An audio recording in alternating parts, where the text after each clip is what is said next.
Ayan, day off ko ngayon kaya kami dalawa ng aking asawa ay nag-jogging sa taktak. Day off ko naman, sinubukan kong mag 4 kilometer ngayon.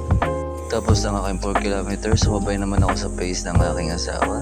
Ayan, shoutout kay Sir Logbet dahil napitikan kaming mag-asawa sa taktak.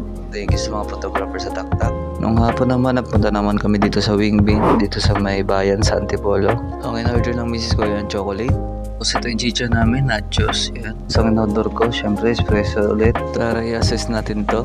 Umpisahan natin sa temp. Okay sa akin yung espresso, hindi nakakapasok. Sa acidity naman, okay din sa akin, mababa yung acidity. Sa body, medium to heavy din. Tapos ang flavor niya naman para sa akin ay may hint ng spice at chocolate.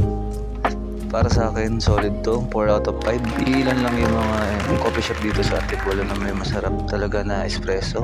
Kung gusto niyo ng quality na drinks ng flavored lattes, may milk tea rin yata sila.